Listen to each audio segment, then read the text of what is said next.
Onde está a cultura? A cultura está em todos os cantos do Brasil.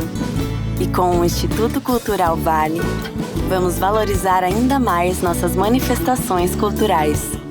Ao todo, são mais de 200 projetos criados, apoiados ou patrocinados em mais de 160 municípios. Onde tem cultura, a Vale está. Apoiando e valorizando nossa cultura, crescemos e evoluímos juntos. Oi, gente, boa noite. Muito obrigado pela presença de todos. Vamos dar início a essa parceria que eu espero que dure pelo menos mais 30... O Adalto tem 38 o ciclo, né? Então, que dure mais 38 anos aqui. Nós, graças à boa vontade do Adalto Novaes, que está ali na frente, que eu já peço uma salva de palmas.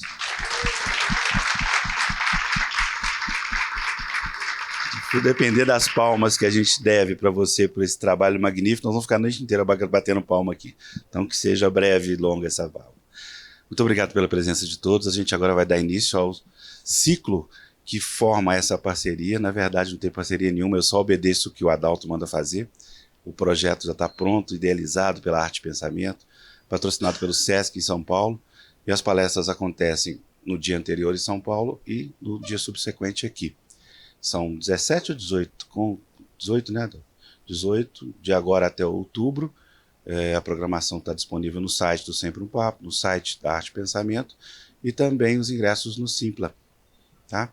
Então, quem quiser continuar a programação, só ir lá nas nossas redes.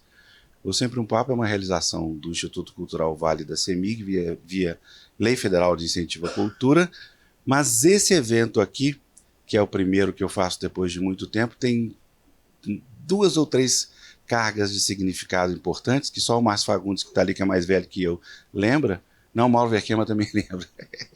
É do século passado, né? Muito passado, no caso, né, Marcinho? Muito passado. Que foi aqui, quando eu tinha 17 anos, que eu comecei a minha vida. A gente fez um espetáculo infantil que chama Unité, o que vai acontecer nesse espaço, só que não tinha esse teatro, era um grande anfiteatro, e eu fazia o burrinho João Teimoso. Então eu decidi levar esses personagens pela vida fora, por isso que eu faço Sempre um Papo há 37 anos. Você sabia disso, Tete? Sabia do Paulinho Polica, que dirigia, Lelena Lucas, filha do Fábio Lucas. Era lindo o espetáculo. Você sabia, né? Você lembra, né? Então, gente, marca também o retorno do projeto Sempre um Papo a este espaço. Eu queria agradecer muito o Lucas Amorim. Cadê o Lucas? Ei, Lucas, muito obrigado. Espero que a gente consiga fazer desse espaço o que originalmente ele se destinava, né? Que é ser um espaço destinado à literatura em todos os seus espectros, arte, cinema, mas desde que tenha literatura aqui.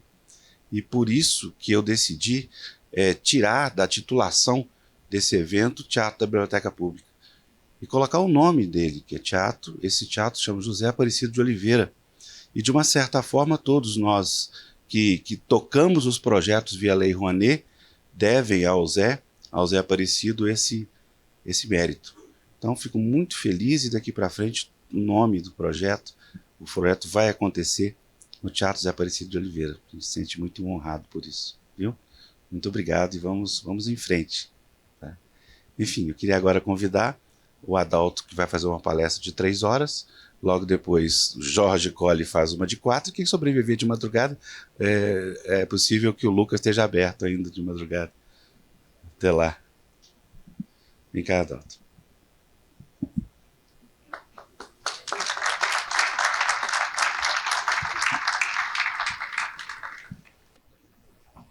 Ele fica aqui, né? Eu fico. Maravilha. Bom, primeiro, tá certo, tá bem?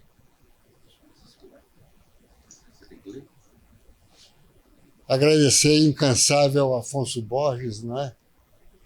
Eu não sei se ele tem tempo para continuar aqui, porque ele já tem mais 2 atividades hoje, não é? Hoje ainda. O Itamar Vieira Júnior está aí, por sinal. Pois é, mas de qualquer maneira, eu tenho que agradecer enormemente pelo seguinte, porque a gente está retomando, não vou explicar por que vocês já sabem, durante 4 anos a gente ficou sem condição de fazer os ciclos. porque da última vez que a gente apresentou para a Lei Rouanet, eles disseram que não era cultural, então a gente não podia fazer, não é? Tivemos que interromper. E essa retomada é maravilhosa com a parceria de Sempre um Papo. Não é? Quer dizer, diferença de um ano apenas, né? 37, ele é bem mais novo, a gente tem 38 anos de ciclo de conferência, não é? Com 45 livros já publicados. E o que eu andei pensando é o seguinte, o que há de comum hoje nessa retomada? Não é? Quer dizer, entre Sempre o Papo e Arte-Pensamento. Não é? Quer dizer, eu andei pensando e eu cheguei a uma conclusão, quer dizer, que são caminhos iguais, os temas diferentes, literatura, poesia, filosofia, política e arte também, não é? E na trajetória disso, a gente buscar sempre a ideia da verdade. Eu pensei isso pelo seguinte, conversando com o Jorge Colli no avião, eu me lembrei de da frase de um grande pensador, infelizmente muito pouco conhecido, que é o Alain. Émile Chartier, mais conhecido por Alain. O Jorge Colli, inclusive, vai publicar brevemente alguns ensaios dele, fantásticos, não é? Mas o Alain, ele escreveu uma vez o seguinte, pensar é dizer não. Uma frase que impacta, não é? Quer dizer não àquilo que foi produzido pelo pensamento, mas dizer não ao próprio pensamento da sua caminhada. Porque se ele diz sim, aquilo que ele disse acaba virando uma crença e não tem nada a ver com o pensamento. E eu acho que nossa trajetória é um pouco parecida, né?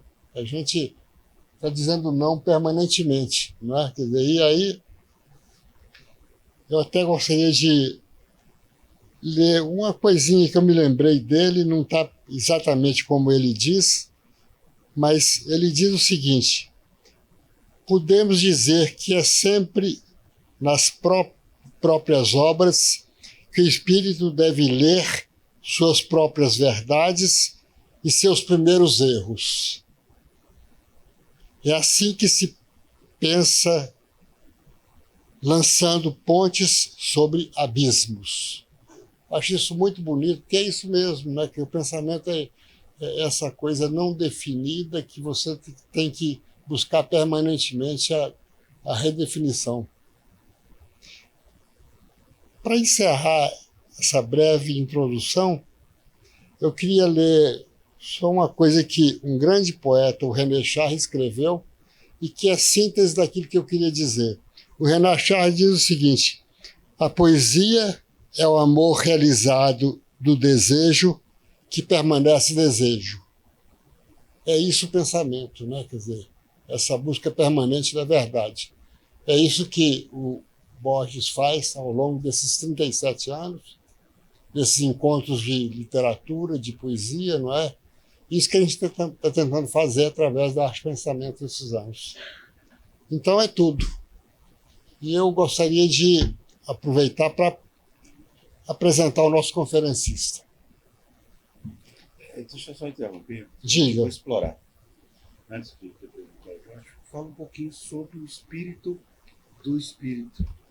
Bom, desse ciclo. Na realidade Ele não vai poder vir nos próximos, né? Não, quer dizer, na realidade é o seguinte, quer dizer, como surgiu a ideia de mutação? A mutação, quer dizer, a gente fez um grande ciclo chamado A Crise da Razão. A crise da ideia da crise. E aí, quer dizer, a gente chegou à conclusão, no final, cheguei à conclusão de que a ideia de crise não ia dar conta para responder aos problemas que a gente estava enfrentando.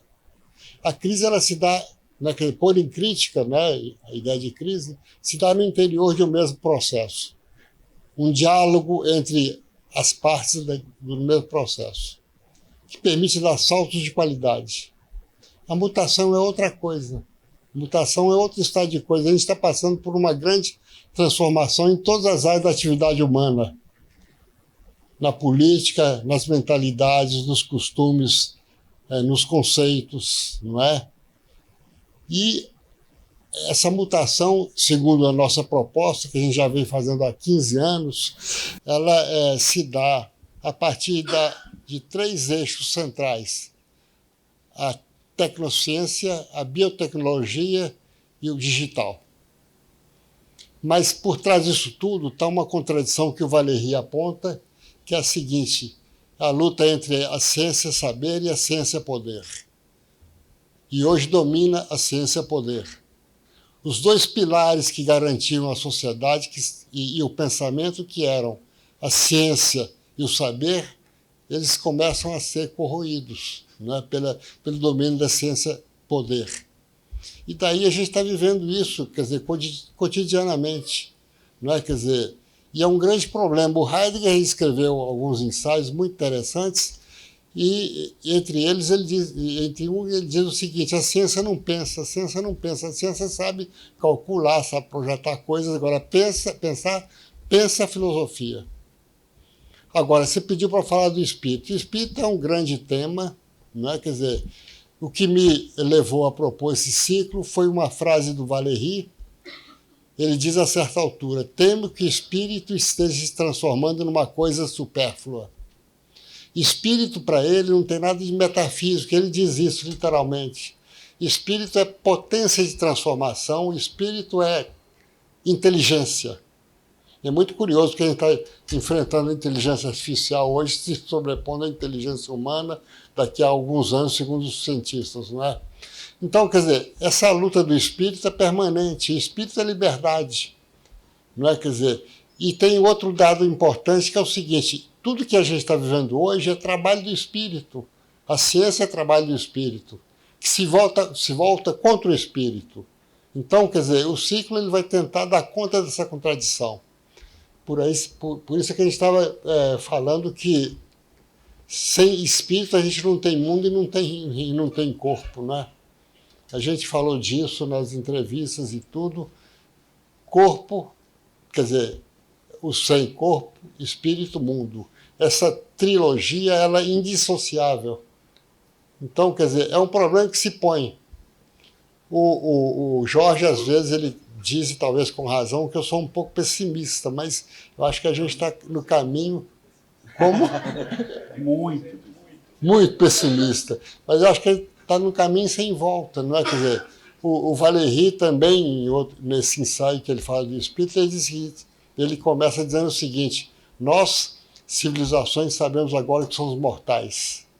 Ele estava definindo a morte da civilização ocidental logo depois de 18. Em 45 ele volta ao tema, não é? Quer dizer, pouco antes de morrer, que está apontando que a gente estava entrando na era da técnica, não é? Quer dizer, e é o domínio da técnica, é o fim de uma civilização. O que o homem, diante dessa história, é a questão. Eu acho que os conferencistas, de alguma maneira, vão responder a isso, e vocês vão ter uma brilhante conferência do Colli hoje, que vai falar também sobre isso, não é? Antes de agradecer, Manelzinho, Verinha, muito obrigado por estar aqui, e representam também o apoio da Embaixada Francesa, né, que está apoiando tudo. Manel, o cônsul da França aqui, e não é independente disso, eu conheço o Manelzinho desde que eu nasci, por causa do pai dele, e a Verinha não era nascida, eu sei, tá? Bom, eu queria agradecer... Estava lembrando o Alain Touraine e todos os franceses que vieram, e a Verinha fez tradução simultânea de todos. Você lembra, Verinha? Bom, eu queria agradecer também ao Agostinho Rezende Neves, da APA, que deu uma contribuição enorme na divulgação do trabalho, não é? E a APA, o pessoal. Também. Né? Quer dizer, enfim, e a vocês, e aos amigos daqui. O Jorge Colli é um queridíssimo velho amigo, ele entrou jovem nessa história, né? Quer dizer, desde os sentidos da paixão, olhar, desejo, ética, e ele é uma contribuição admirável para esse trabalho que a gente fez. Né? Quer dizer, a gente está pondo à disposição, agora no site que a gente criou, 711 ensaios. Todos os ensaios do Jorge Colli estão lá, não é? Em pouco tempo a gente teve mais de 1 milhão de consultas já, não é? De professores e alunos. E eu acho que é uma contribuição importante que o Colli e companhia estão dando para a cultura brasileira. Então o Colli, ele professor de arte e de estética. Eu vou ler rapidinho aqui, breve, biografia dele, não é? De História da Arte e Cultura da Unicamp. A letra é pequenininha. Formou-se em História da Arte, Cultura e Arqueologia e História do Cinema em Provence, na França. Doutor em Estética pela USP. Foi professor na França, no Japão e nos Estados Unidos. Foi também colaborador do jornal Le Monde. É autor de vários importantíssimos livros. Eu vou ler alguns deles. Música Final, A Paixão Segundo a Ópera, Ponto de Fuga. Traduziu para o francês Os Sertões, de Euclides da Cunha, Memórias do Cárcere, de Graciliano Ramos, e um livro fundamental que tem tudo a ver com a conferência de hoje, não é? Quer dizer, que é O Corpo da Liberdade. Eu fico muito feliz em abrir esse ciclo com o Jorge Colli. Vocês vão ver a conferência.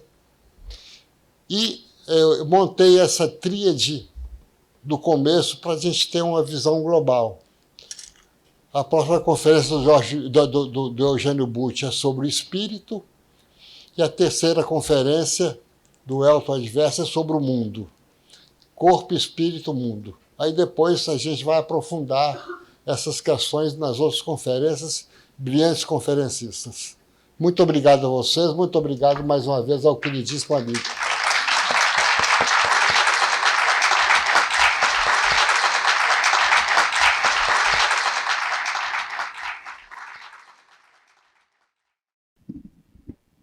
Bem, boa noite a todos. Eu quero agradecer ao Adalto e ao Afonso o convite para participar deste ciclo de palestras e dizer o quanto eu estou contente de estar aqui em Belo Horizonte com vocês. Eu pensei em começar a minha palestra mostrando algumas imagens pelo artista que se chama Ricardo Coelho, que é fotógrafo, é pintor e artista gráfico, e que é professor na Universidade de São João del Rei. E ele fez essa sequência de fotografias que se adequa muito bem ao tema do curso que o Adalto planejou, e também porque ela tem um papel ligado ao acontecimento que ocorreu com ela, bem recente, de 3 semanas, que ajuda a entender um pouco as questões que eu quero levantar aqui. E então eu vou pedir para a gente ver essas fotos. As fotos fazem parte de uma exposição que se chama Meu Corpo, Minha Morada. Então eu peço para vocês que apaguem a luz e que passem a primeira. É uma sequência, é uma obra só. É uma sequência formando uma obra só. Nessa obra, o que nós temos é uma primeira parte com um personagem que é sempre visto de costas, diante de uma casa situada num prado ou em locais um pouco incertos e num estado de incompleição. Uma casa incompleta ou em ruínas. A próxima, por exemplo. Vocês estão vendo aqui novamente o personagem nesse campo de capim alto. Na fotografia verdadeira ele é muito bonito porque ele tem um aspecto, um tom de prata. A seguinte, por favor. Um local abandonado, evidentemente abandonado, com uma impressão de paisagem devastada na frente. A seguinte, por favor. Um outro, novamente com o capim que brilha, com uma casa incompleta, mas bem ortogonal. O próximo, por favor. Uma outra casa devastada. O próximo. E esta última da primeira parte, que é a imagem de uma casa. É como se ele estivesse na frente de uma casa que já foi. Não é? A impressão da casa numa parede de concreto. A próxima, por favor. Aí as coisas mudam. O personagem, que é o próprio fotógrafo, se vira para nós. E ele está de frente a uma casa que é uma espécie de gaiola, uma épura, que transmite ao mesmo tempo a ideia de estrutura e de fragilidade. Está descalço, num terreno que foi limpo e na frente de um muro de concreto. A próxima, por favor. Esse personagem vai aparecer juntamente com uma mulher, que é a sua esposa, na verdade, numa proximidade, os dois estão muito próximos, vocês estão vendo, e essa proximidade dá a impressão de afeto. Há alguma coisa da evocação de um projeto de vida, com a casa e a mulher ao lado. E esse projeto se confirma na próxima fotografia, que é a aparição dos filhos. E, em seguida, um choque. A família aparece nua, dentro da casa. A fragilidade do corpo se manifesta no seu despojamento, na sua completa nudez. E a casa dá uma vaga sensação de proteção. E, ao mesmo tempo, de jaula. A próxima, por favor. A porta se abre, como se essa família frágil estivesse num processo de relação com o mundo. E, enfim, a última, a família desaparece. E fica só essa jaula casa, essa casa épura. E o que nós vemos, portanto, é uma primeira parte numa espécie de contemplação de algo que pode ser, que já foi, e uma segunda parte com um projeto.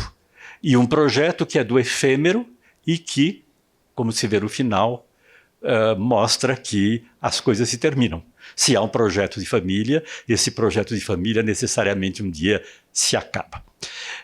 Então, eram essas as imagens. Eu peço que acendam as luzes. Então, é o seguinte, essa sequência que me seduz muitíssimo, essa série de fotografias que é de grande beleza, de grande poesia e muito expressiva,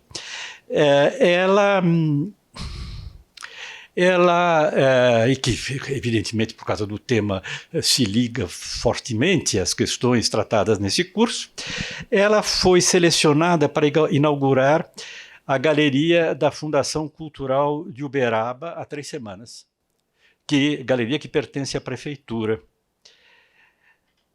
No dia da exposição, essa exposição, que tinha indicação de idade para o acesso, foi censurada pela própria prefeitura. E as fotografias foram retiradas, e a exposição foi invadida por um vereador, que se chama Fernando Mendes, que fez um boletim de ocorrência, e o vereador se justificou dizendo: como representante eleito, minha missão é de proteger os interesses e valores de nossa comunidade. E nas redes sociais ele diz várias coisas, entre essas coisas a seguinte: tem mães perdendo os filhos nos hospitais e você acha coerente gastar dinheiro público para expor foto de gente pelada num órgão público? As redes sociais pipocaram, acusando o artista de pornografia, de pedofilia, e todo o pior e mais perverso moralismo ficou arrepiado. Quando alguém nas redes sociais ousou interrogar o vereador sobre a grande tradição do nu nas artes, ele respondeu: Michelangelo expunha pinturas num outro milênio e século. Ou seja, ele parece estar muito contente que nós retornemos à Idade das Trevas.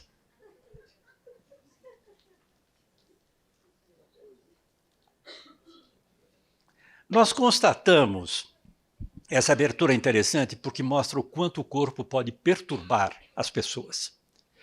Nós constatamos reiteradamente reações violentas contra exposições de arte que buscam visões críticas sobre o corpo.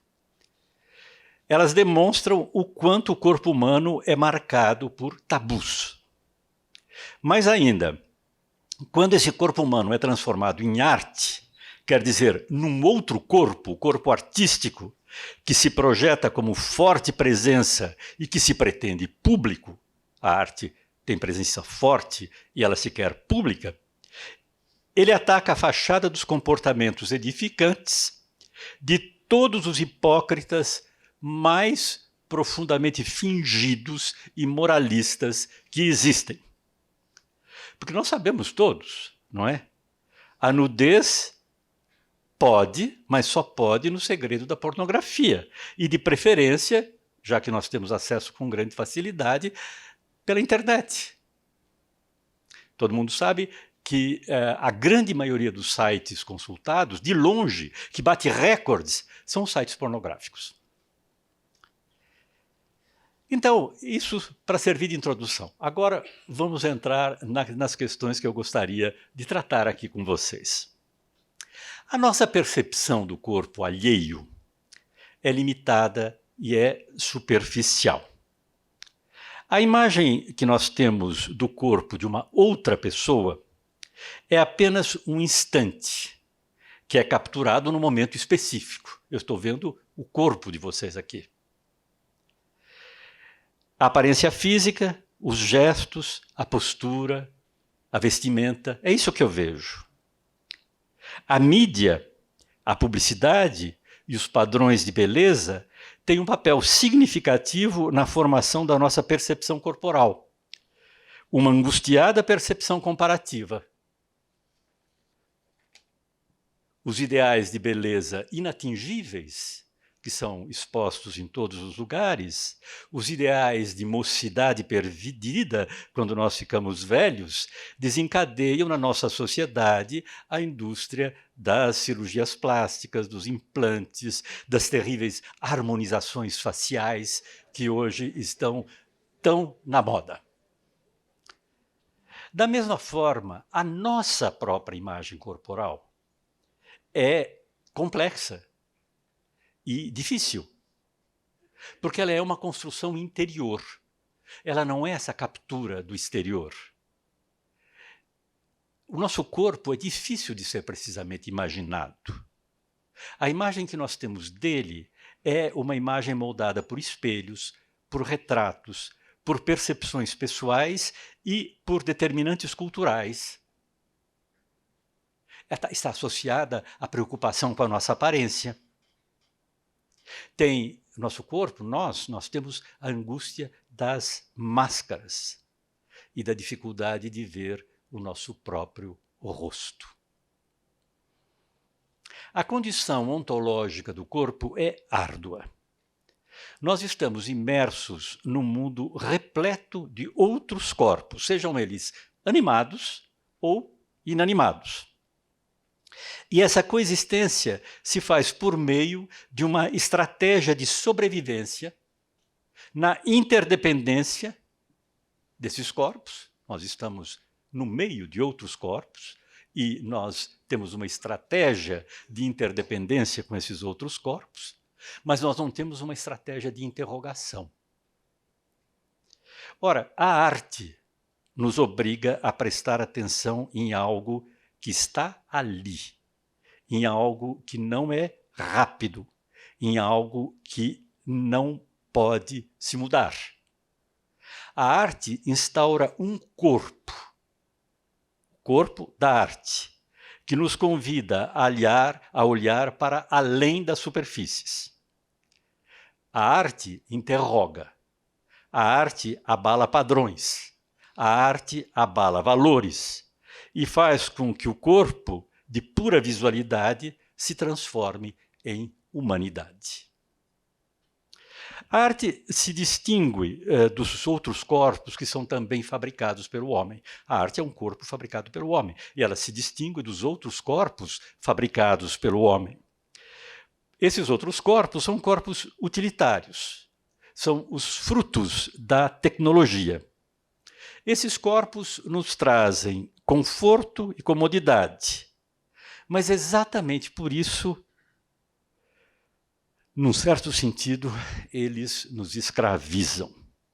É um truísmo, não é uma coisa que se repetiu já muitas vezes, uma verdade, a gente dizer que o homem nunca foi tão dependente da tecnologia como ele é hoje. Nós vivemos sob o domínio da racionalidade tecnológica e pensamos por meio de ideias simples e fixas. Assim, não é? É muito simples, é muito comum, desculpem, nós ouvirmos falar hoje em polarização. Polarização política, por exemplo. Polarização significa o quê? Significa a redução de fenômenos complexos a categorias fixas e claras. Dominados por essa tecnologia, dominado pelas informações que nos vêm pela internet em massa e que são de ordem as mais diversas e tantas vezes pouco confiáveis, nós formamos categorias fixas, claras e absolutamente superficiais. O Adalto mandou para todos os participantes desse ciclo e que vão fazer uma palestra para vocês, um longo texto, e nesse texto ele introduziu uma noção que eu gostaria de comentar aqui para vocês. Essa noção é extraída do pensamento de Paul Valéry, que é um pensador francês e também um grande poeta. Essa noção, essa categoria, é a categoria de implexo. Implexo é uma categoria um pouco misteriosa, e ela incomoda porque ela é misteriosa. Ela foi pensada para incomodar. Ela pressupõe que os dados do mundo ultrapassam as fronteiras da racionalidade estrita própria à tecnologia. Ela repousa em blocos mentais que se manifestam por ramificações muito finas e incontáveis. O implexo assume a interconexão entre diferentes fatores que habitam nosso corpo e nosso espírito, vinculando-se também aos dados do mundo, incluindo a consciência do mistério, ou seja, daquilo que não pode ser compreendido. Esse dado é extremamente importante. Não é? A ideia de eu ter uma noção que comporta algo que é misterioso, inexplicável e inacessível. Eu cito uma frase de Valéry, num diálogo maravilhoso sobre a alma e a dança. Ele diz: a razão me parece ser a faculdade que nossa alma tem de nada entender do nosso corpo. Muitos já notaram que, concebido independentemente do pensamento freudiano, essa noção de implexo se opõe à noção de complexo na psicanálise. Eu assinalo um ponto dessa oposição que é, para mim, o mais importante aqui. O complexo na psicanálise é formado por um mecanismo repressivo que provoca dificuldades de ser e que pode, com tratamento com o psicanalista, ser resolvido. No caso de Valéry, o implexo é o contrário, uma dificuldade que tem que conservar o seu papel de dificuldade. É um tropeço na caminhada tranquila. É um tropeço que nos tira do equilíbrio e do avanço sem interrogar, para nos pôr em questão, para tirar-nos da zona de conforto rotineiro. O implexo tem algo de reativo e de interpelativo. Ele é a capacidade de possibilidades de produções espontâneas. Creio que não seria trair o pensamento de Valéry ao afirmar que a arte é a instalação de um implexo no mundo, um implexo corporal, um corpo implexo, cuja única função é criar reações espontâneas que fecundam o espírito. Fecundação que o Valéry atribui ao artista criador, numa objetividade fabricadora da obra, mas que serve também para o espectador, cuja melhor demarcha, a mais profícua, a mais ética, é a de penetrar na autonomia da obra, a autonomia em relação ao artista e às contingências, quando a obra então se revela em sua fecundidade. Quando ao serviço, isso é o Valéry que diz, ao serviço de nossas funções essenciais, as nossas sensações cotidianas, quando elas estão ao serviço das nossas funções essenciais, as nossas sensações cotidianas são inúteis, porque justamente elas são úteis. Elas são aquelas que nos servem para alguma coisa e que são puramente transitivas e imediatamente trocadas contra representações, decisões ou atos. A minha sensação de sede, eu tomo um copo d'água e está resolvido. Isto é útil porque me mantém vivo, mas é inútil no sentido que o Valéry está dizendo. Inútil no sentido reflexivo.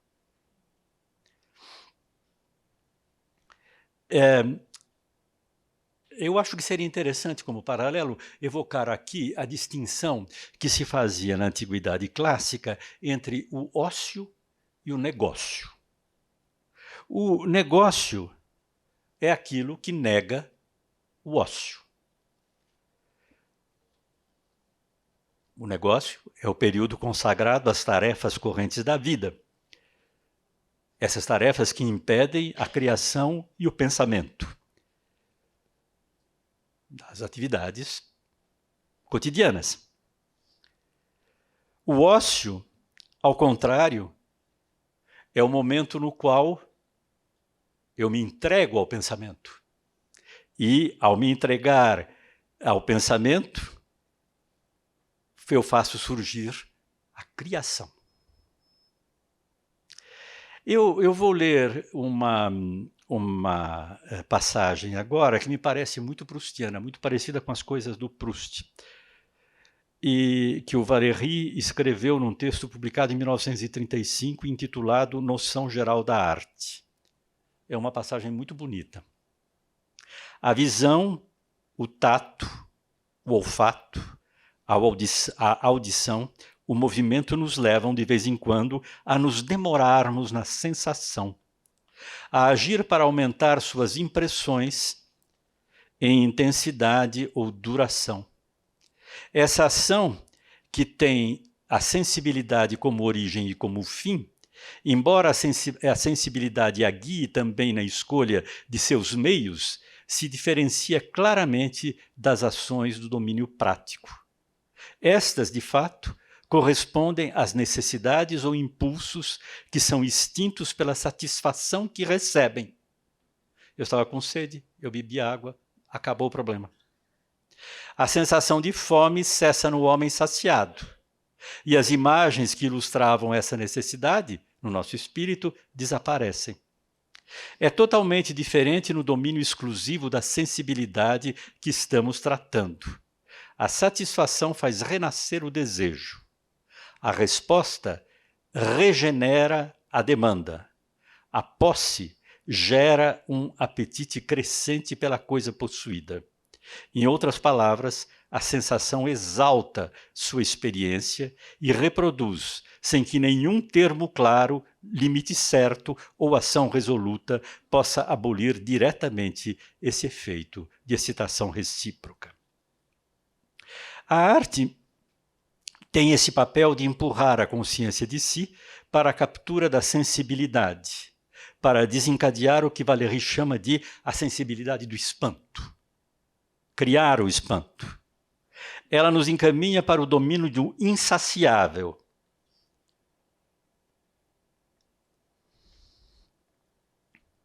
Ela provoca prazer, sem dúvida, provoca felicidade, mas ela provoca também, como um instrumento para melhor conhecermos a nós mesmos, essa possibilidade de nos conhecer e de conhecer o mundo.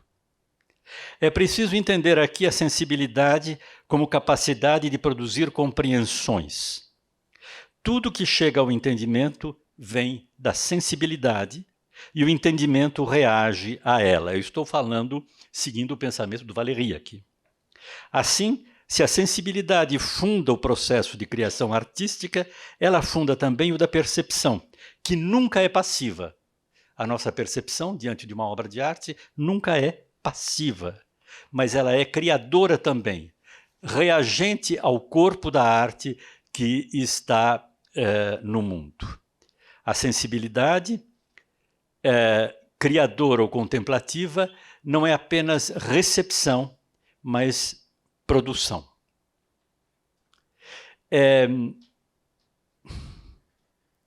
Valéry escreveu um texto absolutamente maravilhoso em 1921, intitulado A Alma e a Dança. Ele era admirador profundo de uma grande bailarina do início do século chamada Isadora Duncan. E esse texto é um diálogo inspirado nos diálogos de Platão. Existe Sócrates e os discípulos em volta de Sócrates, e eles estão contemplando maravilhosas bailarinas, em particular uma, a Ticté, que é a mais sublime das dançarinas. E o Valéry vai dizer, a Ticté só deve ser vista enquanto dança, porque é ali que ela existe como arte, transformada inteiramente em dança e consagrada ao movimento total. Corpo dança, corpo transformado em arte, corpo arte, que é um único corpo, aquele que a arte cria. A Ticté, nas suas tarefas cotidianas, não é a dança. Ela se torna chama, a metáfora do fogo nesse texto é muito importante para o Valéry, ela se torna chama quando ela dança. Esse texto leva o leitor a participar de uma admiração coletiva, porque é isso que o Valéry faz. Ele descreve com entusiasmo aquilo que, em princípio, ele e os seus discípulos estão vendo. E é fascinante, porque a obra de arte, não é, na admiração que ela provoca, ela fraterniza. E ela nos sugere o que seria escapar do solipsismo ao qual nós somos ontologicamente condenados. Desculpe essa frase complicada, mas é isso, nós somos fechados em nós, né? Nós somos fechados em nós e como é que nós saímos de nós? Nós temos alguma coisa que é a arte que provoca em nós profundas emoções. Emoções que nós sequer conseguimos descrever na sua totalidade. Mas ainda assim, quando nós compartilhamos com alguém dessas emoções, nós entramos num tecido comum que nos une, que nos fraterniza. E eis o que Sócrates diz: eila então, enfim, que entra na exceção e penetra no que não é possível. Como nossas almas são iguais, meus amigos, diante desse prodígio que é igual e inteiro para cada uma delas. Como nossas almas são iguais, meus amigos, quando nós estamos contemplando uma obra de arte. Ao contrário, a vida desprovida dos estímulos provocados pela arte, pela sensibilidade, pelas emoções estimuladas por esses momentos efêmeros e fictícios, se embota e se esteriliza. Nesse diálogo da dança existe um personagem, Eryxímaco, que é um médico. E ele trata do corpo, né? Ele é alguém que cuida do corpo. E ele diz uma coisa que é marcante. Se nossa alma se purga de toda falsidade e que se priva de toda adição fraudulenta àquilo que é, nossa existência está ameaçada imediatamente por essa consideração fria, exata, razoável e moderada da vida humana tal como ela é. E ele prossegue: nada sem dúvida, nada de mais doentio em si, nada de mais inimigo da natureza do que ver as coisas como elas são. Isso é terrível. Ver as coisas como elas são. E ele continua: o real, no estado puro, imobiliza instantaneamente o coração. Ver as coisas como elas são é o contrário da lucidez. É o acomodamento ao que é, quando esse ser apenas imita um ser que de fato não é, um ser não pensante. As sensações inúteis, os atos arbitrários, que Valéry menciona muitas vezes, essas sensações são inúteis, e é importante que elas sejam, porque são essas sensações que desencadeiam a possibilidade de pensar. É no ócio, no inútil, que isso ocorre. Esses atos arbitrários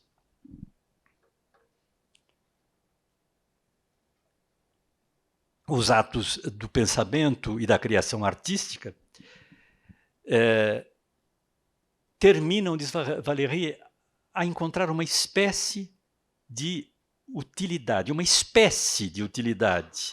e uma espécie de necessidade.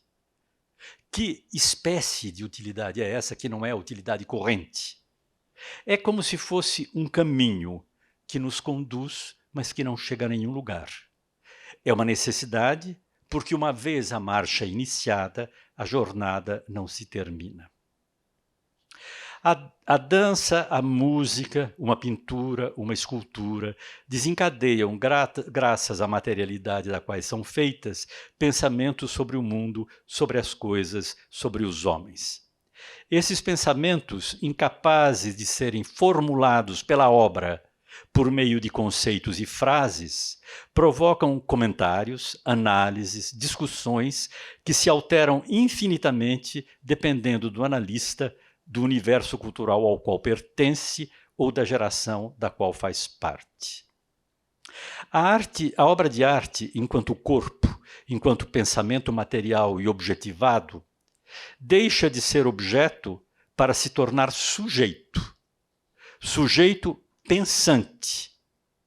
Um pouco assim como um texto filosófico, embora com uma diferença fundamental de meios. Me parece muito significativo que o pensador do Implexo seja ao mesmo tempo poeta e filósofo, porque ele pensa manipulando o mistério desencadeado pela espessura da palavra artística.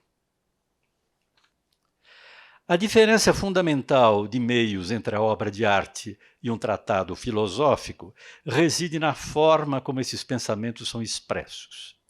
Enquanto um tratado filosófico utiliza a linguagem verbal e conceitual para articular argumentos e proposições, a obra de arte utiliza a materialidade, a forma, a cor, a textura, a sonoridade, a espessura da palavra poética para se instalar no mundo.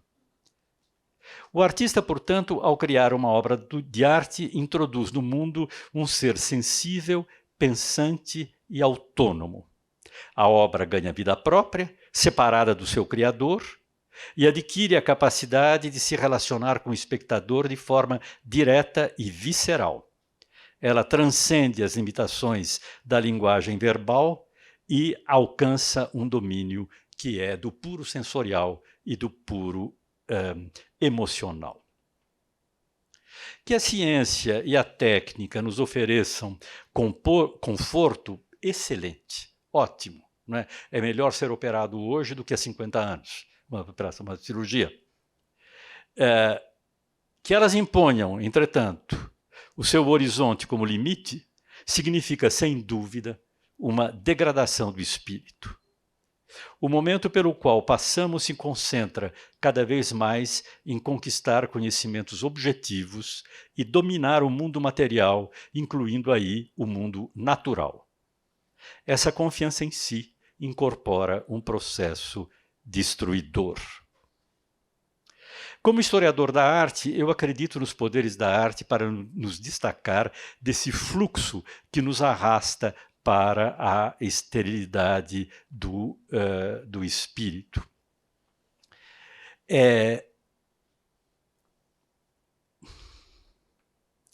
A arte, não é, nos diz Valéry, é matéria e espírito, corpo e alma, e ela é moldada pelo tempo. Ela se situa no fluxo do tempo.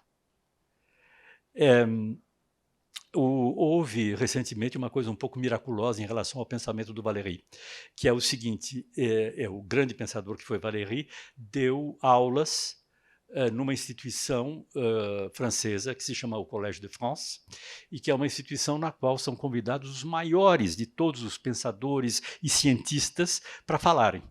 Eles não precisam de diploma, eles não precisam de ser doutores, não precisam de nada, basta eles serem reconhecidos e terem uma autoridade a respeito. E o Valéry deu um curso de 8 anos sobre a poética ou poética, como ele dizia, e esses cursos ficaram lendários, só que ninguém sabia desses cursos. Até que, recentemente, uma equipe que foi comandada por William Marx descobriu um conjunto de páginas estenografadas desses cursos. O editor Gallimard, achando que os cursos eram muito preciosos, mandou um estenógrafo ou uma estenógrafa anotar as aulas. E anotando as aulas e associando a outros textos do Valéry, foi publicado em 2 volumes esses cursos agora, no mês de março, pela editora Gallimard. Eu espero que isso seja traduzida em breve. E vocês vejam a coincidência com o tema do curso. O primeiro volume se chama justamente O Corpo e o Espírito. E o Valéry percebe as obras colocadas no espaço, mas participando ao mesmo tempo do tempo. Ele diz: é que, em realidade, não se deve considerar que uma pintura, uma arquitetura, um ornamento sejam obras de espaço, de forma alguma. O tempo inevitavelmente interfere, ele diz numa dessas lições. E ele formula admiravelmente: em realidade, aquele que olha, aquele que dá a volta na catedral, aquele que passa e para diante da pintura, coloca-se em estado, considera, se quiser, a pintura, a catedral, como uma utilização do seu próprio tempo e, de fato, no instante, não é uma catedral ou uma pintura. É um conjunto absolutamente qualquer de sensações e é apenas pelo uso, isto é, olhando mais de perto, movendo-se, observando a variação de sua acomodação ao longe das linhas, sentindo, retransformando essa forma em seus movimentos geradores, que o tempo intervém. Vejam vocês, não é? Tudo aquilo que faltou às autoridades de Uberaba diante das fotos que eu mostrei para vocês.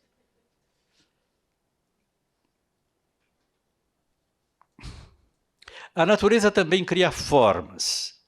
E o Valéry pensa num texto muito conhecido, que é a introdução do método Leonardo da Vinci, que ela tem um papel, que é um papel de nos deixar encantar por ela. Mas esse encanto funciona graças ao espírito afiado pela arte. Ou seja, nós vemos a natureza pela arte. Nós aprendemos a ver a natureza e a noção de beleza pela arte. Ele diz: uma obra de arte deveria sempre nos ensinar que nós não tínhamos visto o que vemos.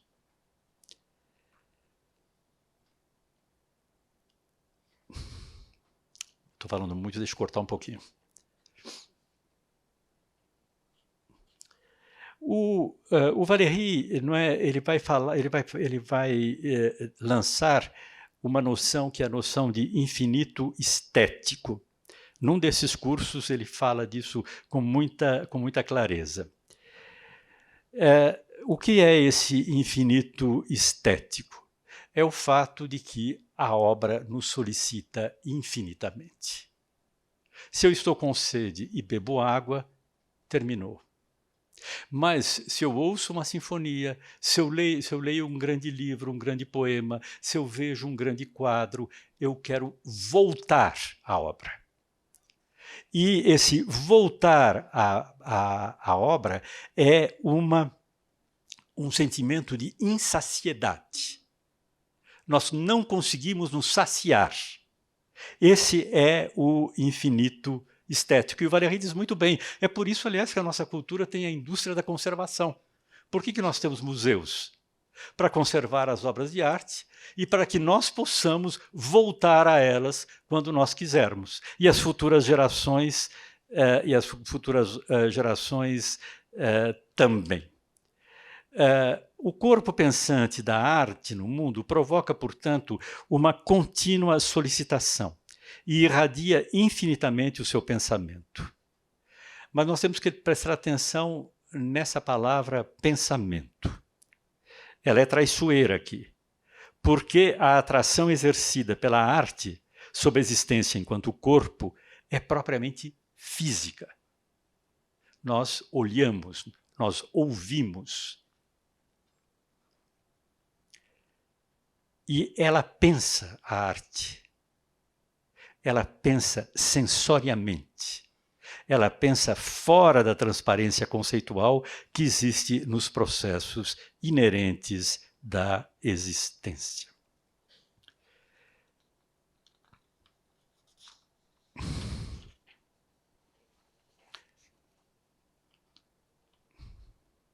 A axialidade da obra da arte em relação ao tempo, enquanto corpo inserido no mundo, é o de uma constante renovação. Ela dura enquanto parecer diferente daquilo que o seu autor havia feito. Ela dura porque ela se transforma. É claro, a obra de arte pode se transformar concretamente, envelhecer, o objeto envelhecer. Mas, sobretudo, o que se transforma é o espírito, é a sensação diante da obra de arte. Está claro para todos nós que um livro que nós lemos quando tínhamos 18 anos e que nós relemos hoje, eu que tenho 76, não será nunca o mesmo livro.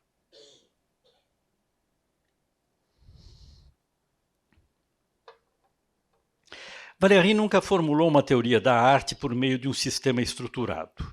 O que interessa a ele, parece-me, são as reflexões sobre a gênese das obras, como é que o artista cria, sobre o processo criador e também sobre a contemplação. E ele ataca, ele atinge, não é, a ideia de que é pela participação, pela absorção do que a arte nos oferece, e por isso é como se ele nos pegasse pela mão, sem teoria. Não, jamais pelo conceito da racionalidade definidora. Ele nos pega pela mão para nos ensinar, como ele diz, a ver com os olhos. Ou seja, a ver sem os preconceitos que estão na nossa cabeça. A nos adentrar numa visualidade que é pura sensorialidade. O fato de nós estarmos aqui, o fato do Adalto Novaes ter organizado esta série de conversas, pressupõe que nós tenhamos algum otimismo diante do mundo. Um otimismo que se baseia na crença de que o espírito deve e pode sobreviver todos os ataques. Para isso, nós precisamos do que o Valéry chamou de A Terrível Disciplina da Liberdade do Espírito. A liberdade do espírito não é uma coisa nem um pouco confortável. Ela é incômoda, ela não nos deixa bem acomodado num fluxo de pensamento genérico que não é o nosso. Ela nos coloca diante das interrogações necessárias. Talvez o nosso papel aqui, de nós todos, hoje seja esse. Mas, como o Adalto é profundamente pessimista, eu quero temperar esse otimismo concluindo com a seguinte frase de Valéry, que está no seu curso de poética, extraída da lição, né, da aula intitulada Noção Geral de Arte. Ele está falando dos processos de criação, da fecundidade do artista, e ele diz: no entanto, diversos indícios podem suscitar o temor de que o aumento da intensidade e precisão, juntamente com o estado de desordem constante nas percepções e mentes, resultantes das poderosas novidades que transformaram a vida humana, parece que ele está falando de nós hoje, não é? Diante do fluxo da internet, tornem a sensibilidade cada vez mais obtusa e a inteligência menos perspicaz do que já foi. E ele tem uma frase que é dita num curso de 1941, no início da Segunda Guerra Mundial, não é? E que serve talvez para nós hoje, talvez de maneira menos evidentemente dramática, mas que funciona. Será que nós precisamos constatar, mais uma vez, um fim de civilização? Era isso que eu tinha a dizer para vocês.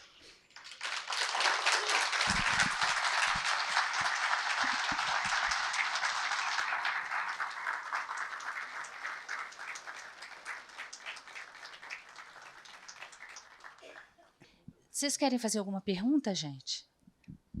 Aqui, ó, vou deixar aqui.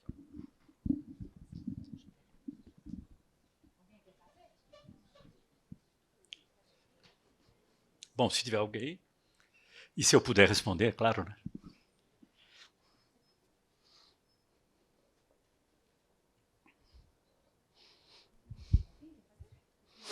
Na mão, não? Tem uma pessoa ali. Aonde? Boa noite, professor. Boa noite. Eu queria que você comentasse esses objetos que são intermediários, né, entre o utilitário e a arte. Essa arquitetura, né, o prédio que a gente está, ele é utilitário. Aliás, coincidentemente, uma arquitetura com distinção artística, né? Quer dizer, como é que, a partir dessa teoria do Paul Valéry, que aliás escreve sobre arquitetura, escreve, né, um admirável vários né? textos, e um admirável que se chama Eupalinos. Exatamente. E é isso. Bom, a arquitetura, embora ela tenha, não é, essas funções que são funções utilitárias, ela se torna, pela invenção dos agrupamentos, da organização dos espaços, dos volumes, ela se torna emissora de pensamentos como qualquer outro objeto artístico. Portanto, não é o fato que ela seja útil que impede que ela seja arquitetura arte. Inclusive, quando a arquitetura deixa de ser útil, por exemplo, ela perde a função, ela continua existindo como corpo artístico. E da mesma maneira, não é, as chamadas artes menores, eu acho que não é bom essas distinções, mas, enfim, elas são chamadas de artes menores, as artes dos elementos decorativos, por exemplo. Esses elementos, eles fazem parte dos objetos úteis, mas eles são um elemento que é inútil no objeto útil. E é esse elemento que funciona como portador de arte. A arquitetura também, não é? Imaginemos, nós poderíamos ter uma arquitetura que fosse absolutamente idêntica, correspondendo unicamente ao objetivo ao qual ela se destina. Ora, nós sabemos perfeitamente que a arquitetura é justamente fascinante porque ela é altamente variada. Não é?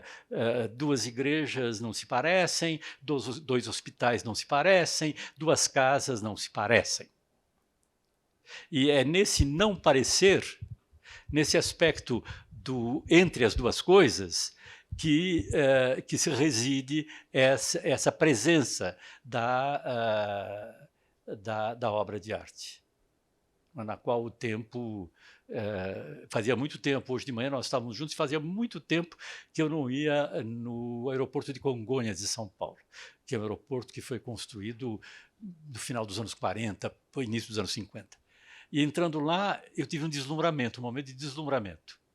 É uma arquitetura de uma extraordinária beleza, de um requinte, de uma finura muito grande.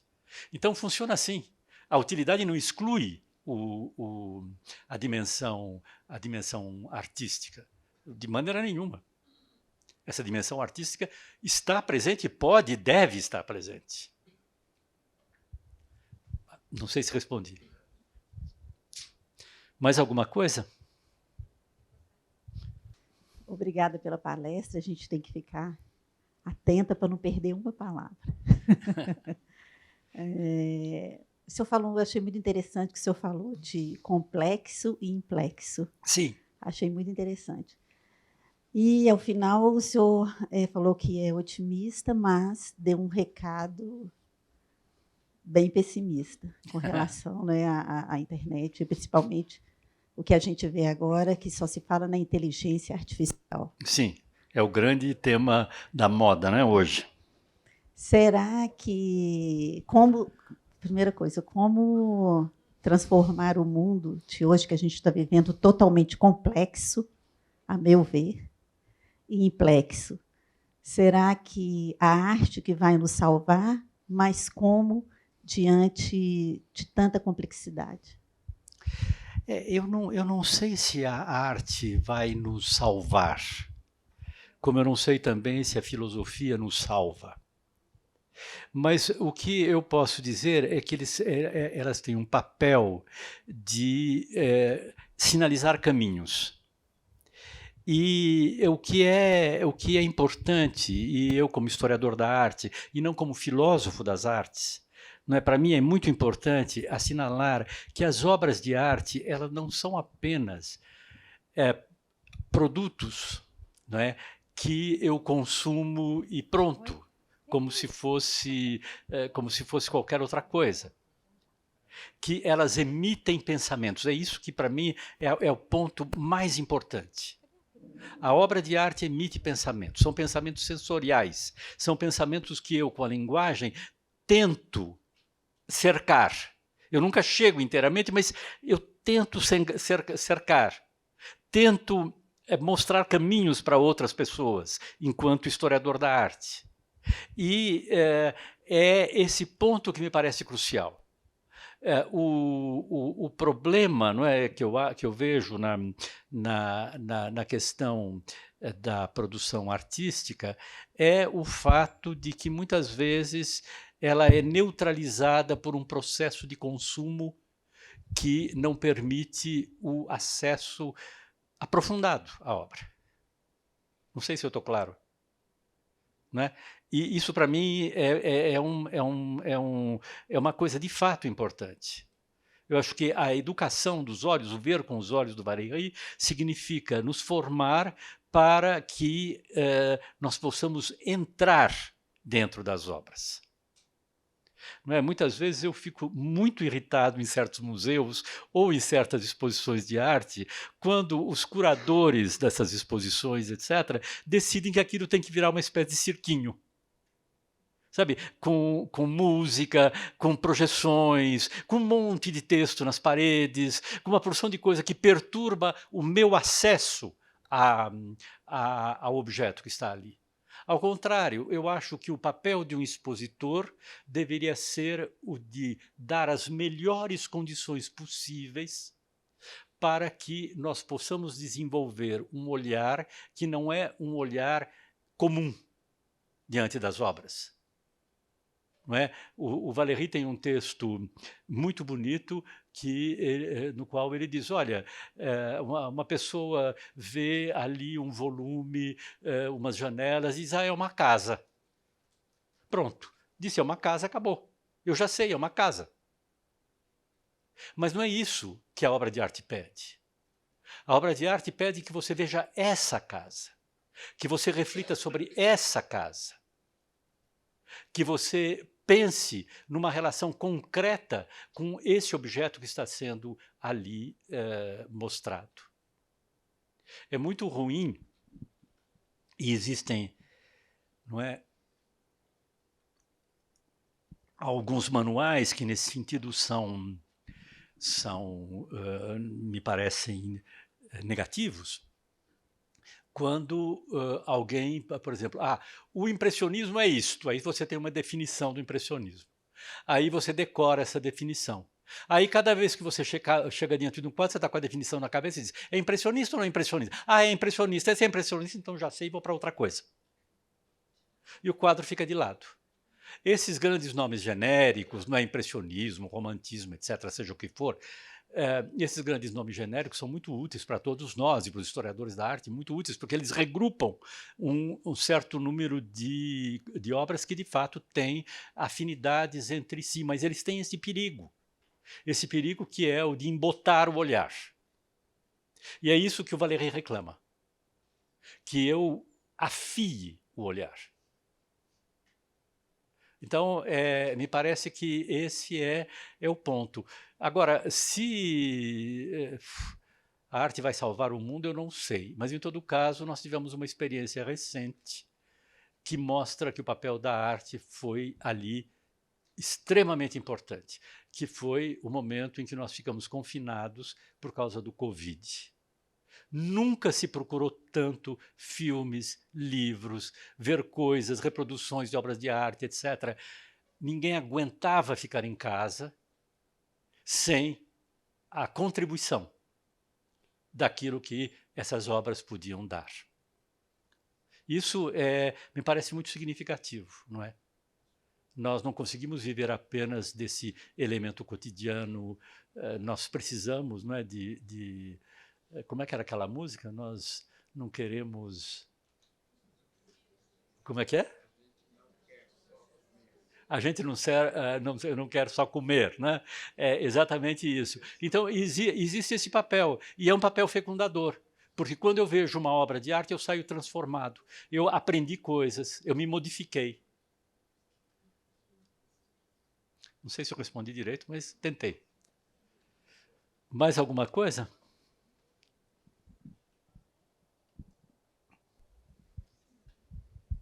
Mais alguém, gente? Não, né? Então, você quer finalizar alguma coisa? Não, dizer o quanto estou feliz de estar aqui com vocês e agradecer a paciência de vocês. E pronto.